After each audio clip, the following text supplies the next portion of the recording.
संबोधित कर रहे हैं। सीधा रुख करते हैं। के समय देश का नेतृत्व तो कर सकता है, इसके क्या चमत्कारिक परिणाम है मैंने खुद देखा है। मैं गृह मंत्री था, कोरोना आया, इस सहस्त्र वर्ष की सबसे कठिन घड़ी थी मानवता के लिए। पूरी दुनिया चिंता कर रही थी भारत में क्या होगा। लगता था कि लाशों के ढेर लग जाएंगे, हम बाहर लग जाएंगे। अपने देश की वो चिंता नहीं करते थे, भारत की चिंता, और उचित भी था क्योंकि हमारा हेल्थ इंफ्रास्ट्रक्चर इतना तैयार नहीं था और इसकी कोई रास्ता भी नहीं था। मोदी जी ने सबको कहा कि जनता कर्फ्यू मनाइए।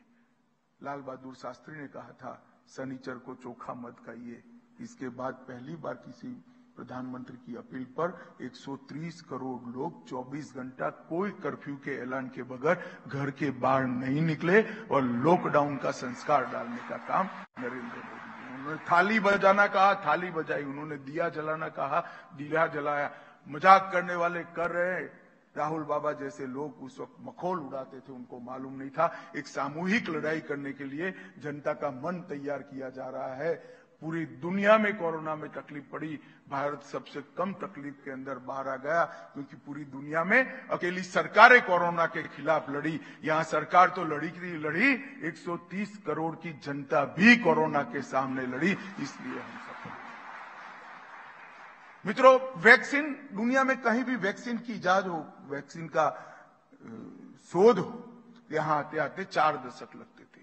इस बार वैक्सीन बनाने वाले पहले 5 देशों में भारत शुमार था और 130 करोड़ लोगों को कोई परेशानी बगैर, कोई अफरा तफरी बगैर वैक्सीन का टीका लगाने का काम टेक्नोलॉजी का उपयोग कर मोदी जी ने समाप्त कर दिया और 2-2 टीका सबको लगा दिया। मेरी बहन अमेरिका रहती थी, वो आना चाहती थी मगर सर्टिफिकेट चाहिए था वैक्सीनेशन।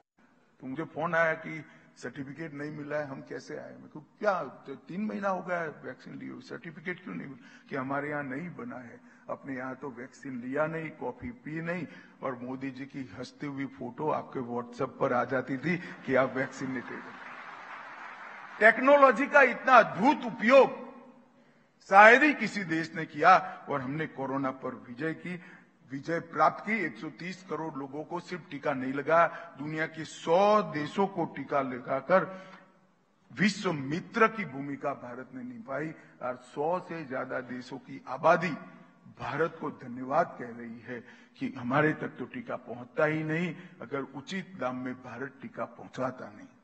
तो कोरोना के अंदर एक अद्भुत नेतृत्व क्षमता का मोदी जी ने परिचय कराया।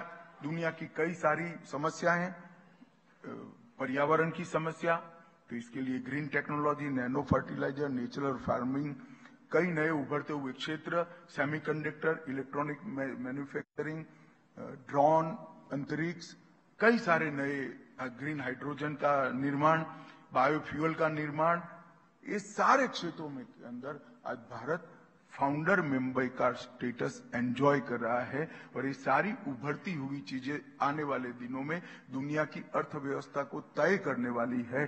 फाउंडर मेंबर जो होता है वो लीड करता है। आने वाला दशक विश्व में भारत को लीड करने का दशक है, ऐसी नींव ये 10 साल के अंदर। आने वाले समय में मोदी जी ने इस देश के युवाओं के लिए और 130 करोड़ की जनता के लिए ढेर सारे लक्ष्य रखे हैं। 2027 तक $5 ट्रिलियन की अर्थव्यवस्था बनना, विश्व की तीसरी बड़ी अर्थव्यवस्था बनना, 2030 तक $2 ट्रिलियन का एक्सपोर्ट करना, 2035 तक अंतरिक्ष में स्पेस सेंटर बनाना, 2036 में भारत में ओलंपिक होस्ट करना, 2040 तक चंद्रमा पर मनुष्य भेजना और 2047 में संपूर्ण विकसित राष्ट्र होकर भारत माता को विश्व गुरु के स्थान पर प्रस्थापित करना।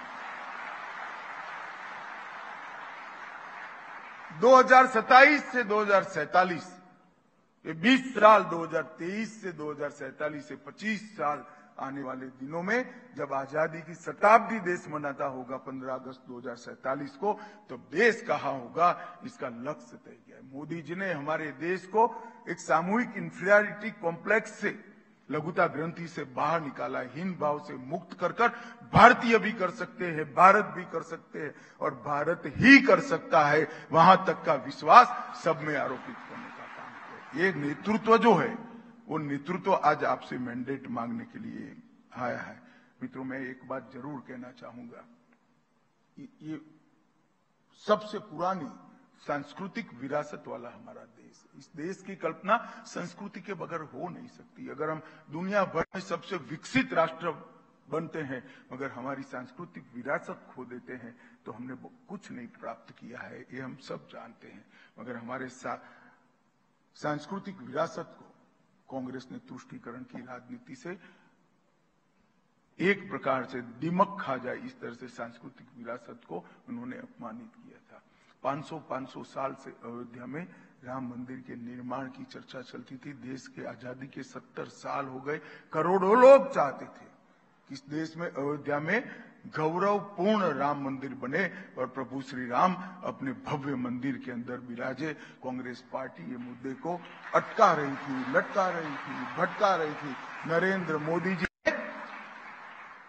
पूर्ण लोकतांत्रिक तरीके से सुप्रीम कोर्ट के आदेश से इसका भूमि पूजन भी किया और 22 जनवरी 2024 को इसकी प्राण प्रतिष्ठा कर कर रामलल्ला को अपने घर में। ये बहुत बड़ा क्षण, हम सब भी जाएंगे, मगर मैं आपको कहने आया कि 10,000 साल के इतिहास में जिसकी ये पल का संज्ञान लिया जाएगा, ऐसा महान पल हम सबके जीवन में देखने का सौभाग्य हमें दिया।